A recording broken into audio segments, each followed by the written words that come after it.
Losing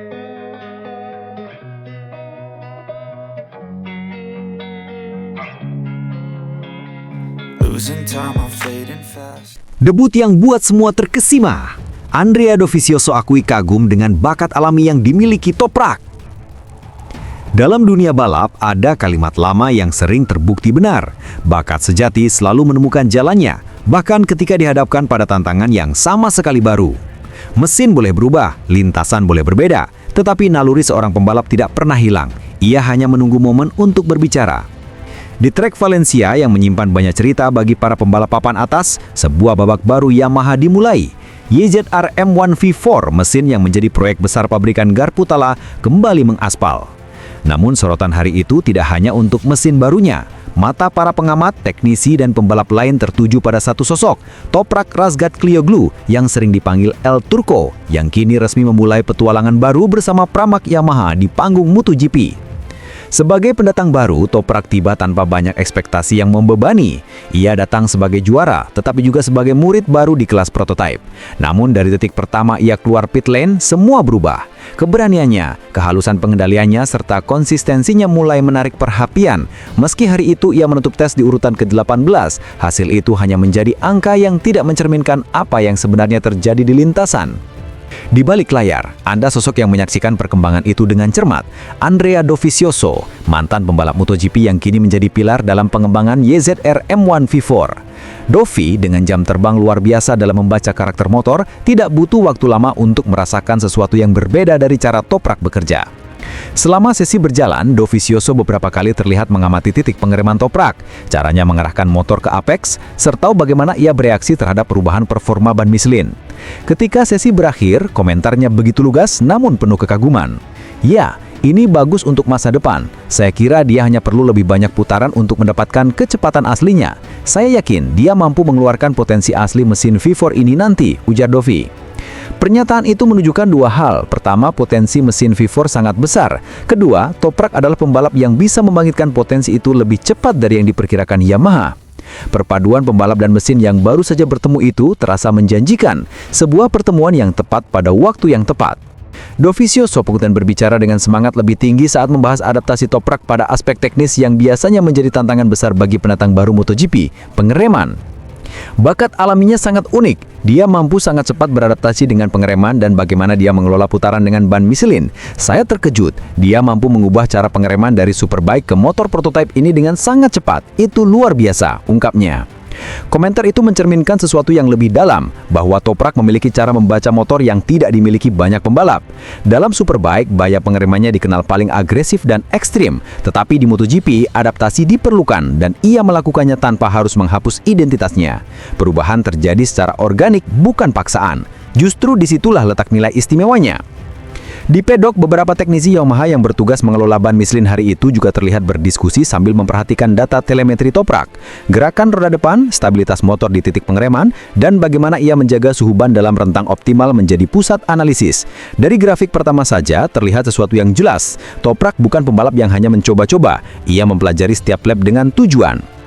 Setelah sesi, Dovizioso mengungkapkan bahwa ia sempat melakukan percakapan langsung dengan Toprak, sebuah percakapan singkat namun penuh informasi penting.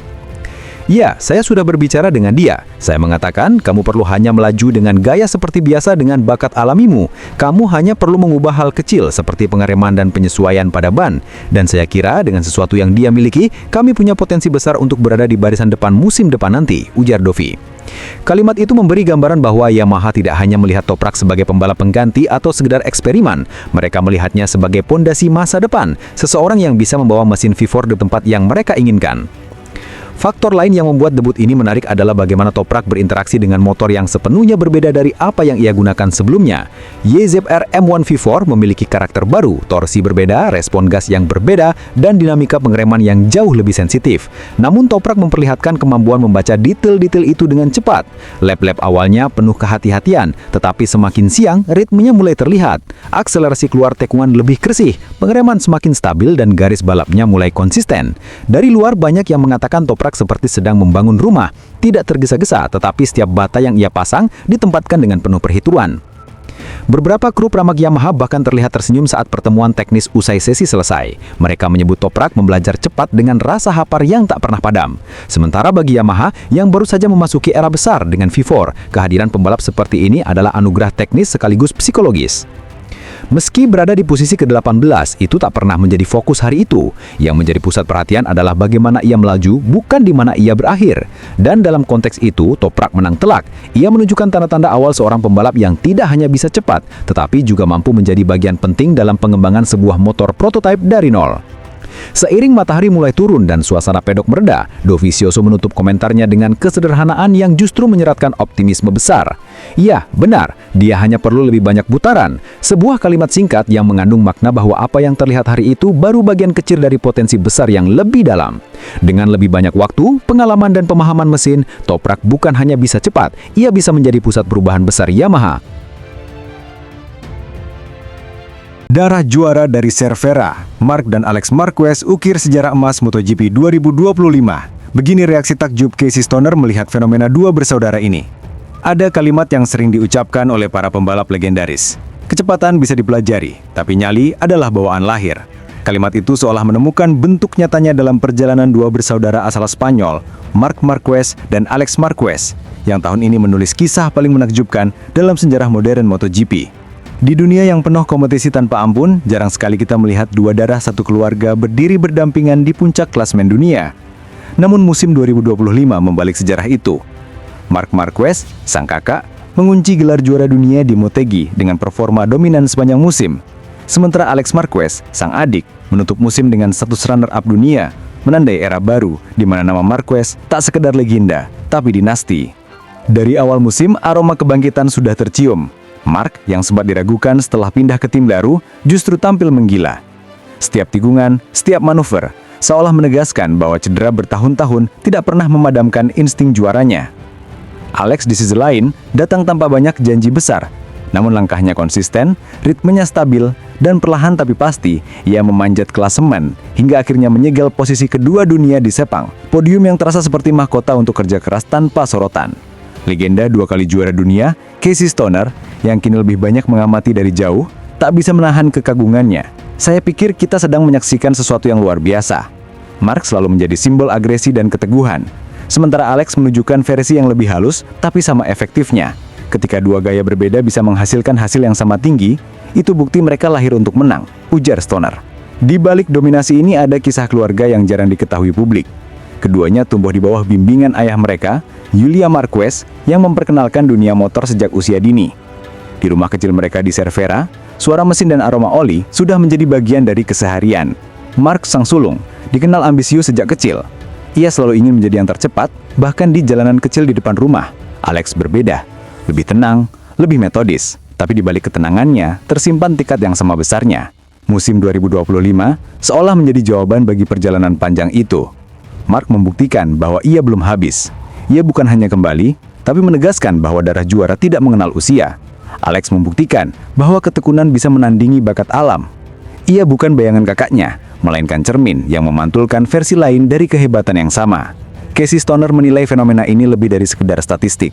Ya, saya rasa semua orang tahu, Marc adalah fenomena. Marc membuat semua yang terlihat mustahil menjadi mungkin dan mudah. Kini, dengan Alex di puncak bersamanya, mereka menulis bab baru. Bukan tentang rivalitas, tapi tentang harmoni dua jiwa kompetitif yang bersaudara. Momen paling emosional musim ini datang bukan saat selebrasi di Motegi, melainkan ketika insiden Mandalika terjadi. Marc mengalami kecelakaan hebat setelah bersenggolan dengan Marco Bezzecchi di tikungan 7. Dunia menahan nafas. Di pitbox Ducati, wajah Alex tegang. Bukan sebagai rival, tapi sebagai adik yang tahu betapa besar perjuangan sang kakak untuk kembali ke lintasan. Namun, seperti halnya hidup, tragedi kerap membuka panggung baru. Ketika Marc terpaksa absen di sisa musim, Alex maju ke garis depan, seolah menjadi pengganti sang kakak, menjadi pemimpin perlombaan. Di Sepang, ia tunjukkan balapan terbaiknya, finish kedua di sprint, lalu menyapu bersih balapan utama dengan gaya tenang namun tajam. Ia tak hanya menang, ia memimpin, mengatur tempo, dan mengendalikan lintasan seolah sudah menjadi miliknya. Sebuah kemenangan yang tidak hanya berarti angka poin, tapi juga pernyataan bahwa nama Marquez bukan hanya milik satu orang saja. Marc membuka jalan, tapi Alex sedang membangun jalannya sendiri. Dan itu hal yang luar biasa, karena dunia balap jarang memberi tempat bagi dua bersaudara di puncak yang sama. Kesuksesan mereka berdua tidak terjadi begitu saja. Ducati dan Gresini Racing memainkan peran penting dalam membentuk pondasi stabil bagi keduanya. Setelah tahun-tahun penuh gejolak bersama Honda, kepindahan Mark ke Ducati memberi warna baru pada karirnya. Ia tampak lebih bebas, lebih senang, dan yang paling penting, lebih cepat. Alex yang sudah lebih dulu akrab dengan karakter motor Desmo Sedici membantu kakaknya beradaptasi dengan cepat. Mereka sering terlihat berdiskusi di paddock, berbagi data, saling memberi umpan balik tentang setelan motor dan gaya pengereman. Jarang ada pasangan saudara di dunia MotoGP yang bekerja dengan harmoni seperti ini. Namun yang paling menarik bukanlah siapa yang berada di posisi pertama atau kedua, melainkan bagaimana mereka melakukannya bersama. Dari seri pertama di Thailand, keduanya tampil seperti dua nada dalam satu simfoni, cepat, keras, dan penuh harmoni. Mereka membuktikan bahwa di balik rivalitas antar tim, di balik tekanan sponsor, masih ada sesuatu yang lebih murni, cinta terhadap balap dan keluarga. Casey Stoner melanjutkan komentarnya dengan kalimat yang menempel di hati banyak penggemar. Mark dan Alex mengingatkan saya pada alasan saya jatuh cinta pada balap motor. Mereka bukan hanya cepat, tapi juga tulus. Dan di dunia sekarang, ketulusan itu lebih langka daripada kecepatan, tambahnya. Mungkin suatu hari nanti, ketika kita berbicara tentang legenda MotoGP, nama Marquez tidak akan lagi disebut sebagai satu individu, melainkan warisan keluarga, a dynasty of speed. Musim 2025 bukan sekedar rekor daru, tapi simbol dari keyakinan bahwa darah, dedikasi, dan kerja keras bisa membangun kejayaan, bahkan di era paling kompetitif sekalipun. Kisah dua bersaudara ini menjadi pengingat bahwa kehebatan sejati tidak lahir dari keberuntungan, melainkan dari cinta yang sama terhadap satu hal, yaitu kecepatan.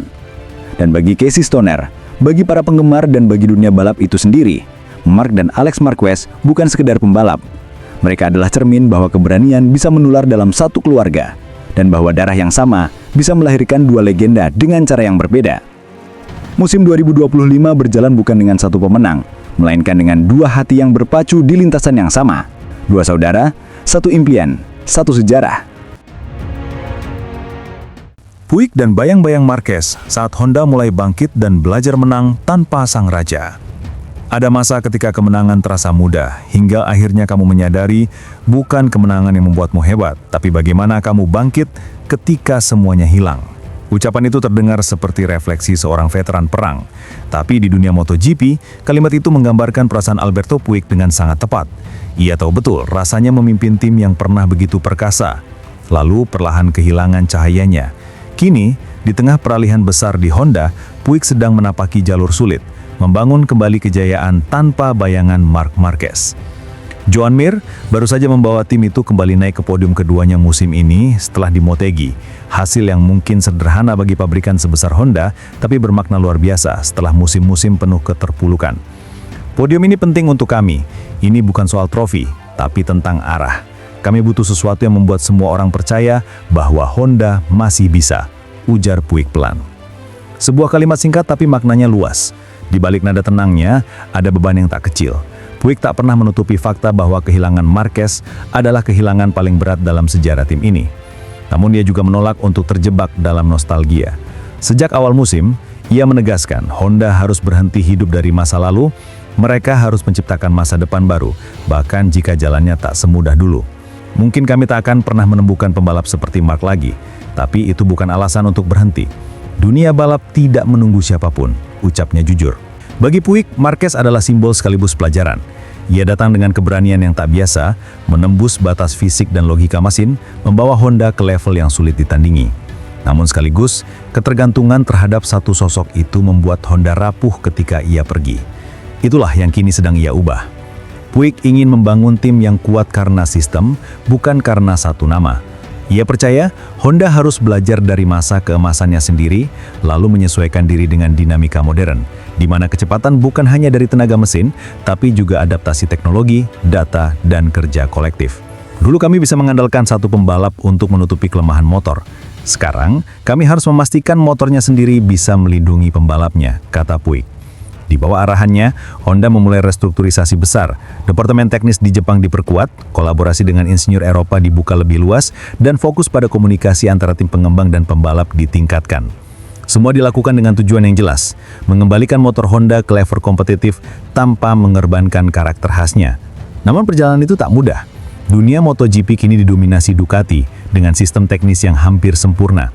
KTM datang membawa inovasi agresif, sementara Aprilia mulai menemukan konsistensinya. Di tengah laju cepat itu, Honda seperti harus belajar berlari lagi setelah lama terluka. Puig tahu jalan itu panjang, tapi seperti kata-katanya yang sering diulang ke tim, tidak ada pembangunan sejati tanpa rasa sakit. Sepang memberi bukti kecil bahwa langkah mereka benar. Joan Mir, yang sebelumnya sering berjuang melawan performa motor yang sulit diprediksi, kali ini tampil dengan stabilitas luar biasa. Setelah kecelakaan di sprint, ia bangkit di balapan utama dan finish ketiga. Hasil itu bagi Puig bukan hanya karena keberuntungan, tapi buah dari perubahan pendekatan di belakang layar. Kami memperbaiki banyak hal, tapi yang terpenting adalah rasa percaya diri. Itu yang kami kejar, kata Puig. Keberhasilan ini membuat Honda membawa semangat baru menuju 2 seri terakhir musim ini. Tapi di tengah semua harapan itu, Puig tetap realistis. Ia tahu bahwa bayangan Marquez akan terus menghantui setiap langkah. Namun baginya, hal itu bukan beban, melainkan pengingat. Marquez memberikan kami segalanya. Tapi kemenangan sejati bukan hanya soal satu nama. Ini tentang bagaimana seluruh tim belajar dari masa lalu, ujarnya. Puig juga berbicara tentang masa depan jangka panjang. Tahun 2027 disebut-sebut sebagai titik balik besar, dengan regulasi baru dan permasok ban yang akan mengubah wajah kompetisi. Ia memandangnya sebagai kesempatan untuk memulai dari nol, bukan ancaman. Ketika semuanya berubah, maka semua orang memulai dari posisi yang sama. Itu bisa menjadi keuntungan bagi kami, karena di saat orang lain sibuk menjaga keunggulan, kami fokus membangun dari dasar, katanya mantap. Bagi pria asal Katalan itu, perubahan bukan hal yang ditakuti. Ia sudah melewati banyak badai, sebagai pembalap yang karirnya terhenti akibat cedera, sebagai pelatih yang membentuk talenta muda Spanyol, dan kini sebagai manajer tim yang menanggung reputasi pabrikan raksasa. Ia tahu, dalam dunia balap, kesempurnaan adalah ilusi, yang penting adalah progres. Dan Honda kini sedang bergerak ke arah itu. Di garasi mereka, suasana mulai terasa berbeda. Tak ada lagi keputusasaan, melainkan kesabaran.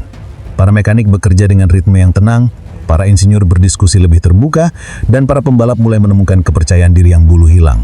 Puig menyebut ini sebagai fase pemulihan jiwa tim. Kami sedang menanam, bukan memetik. Mungkin hasilnya belum terlihat sekarang, tapi akarnya sedang tumbuh, katanya lagi. Mendengar itu, mudah untuk memahami mengapa ia tetap menjadi figur penting di balik kebangkitan Honda. Ia bukan hanya manajer, tapi juga penjaga warisan. Meski dunia balap berubah, nilai yang ia tanamkan tetap sama. Kerja keras, disiplin, dan kejujuran terhadap hasil.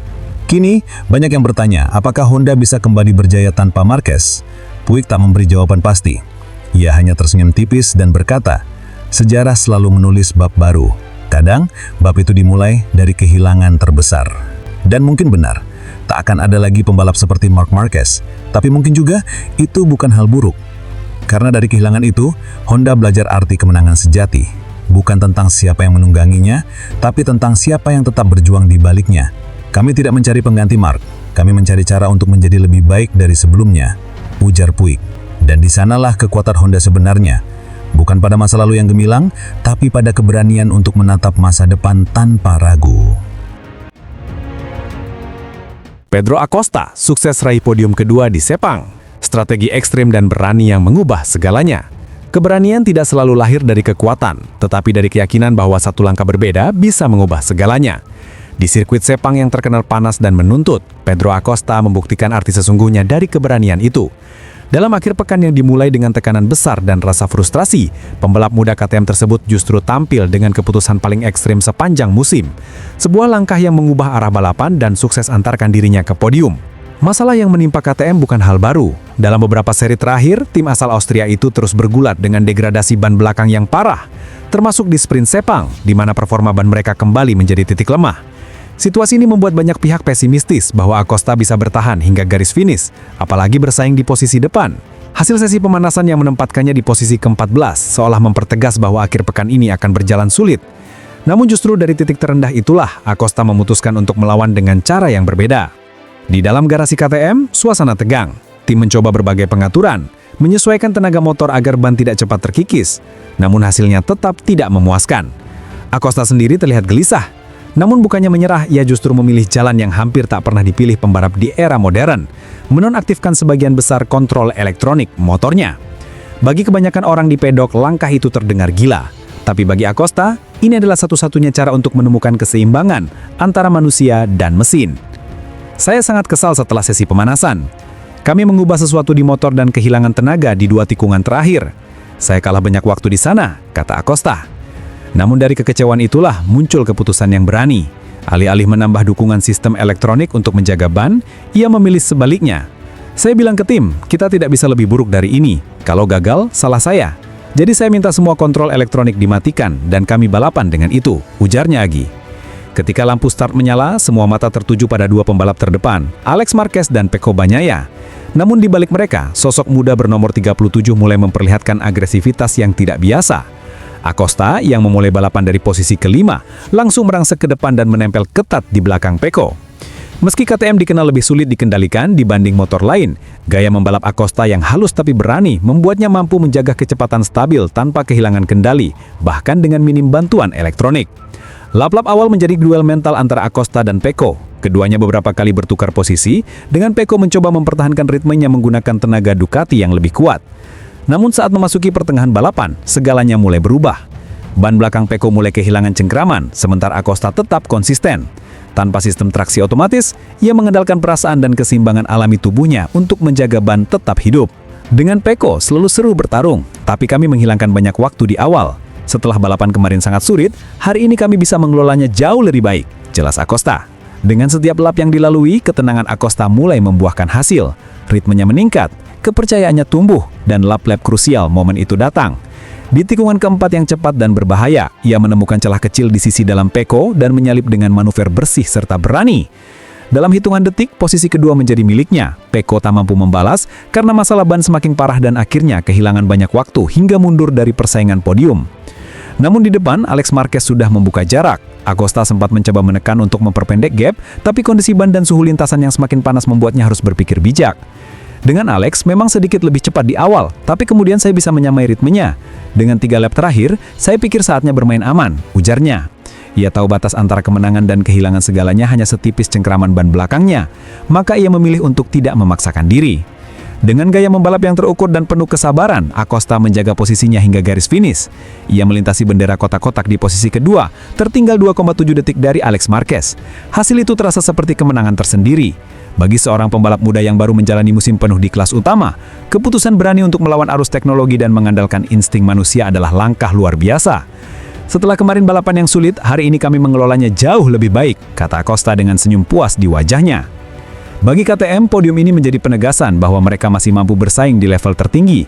Pembalap KTM lainnya, Eneas Bastianini, finish di posisi ke-7 dengan jarak lebih dari 15 detik di belakang Acosta, menunjukkan betapa luar biasanya performa sang pembalap muda hari itu. Dari posisi pemanasan yang suram hingga podium runner-up, ini adalah perjalanan penuh keberanian, resiko, dan keputusan tak terduga.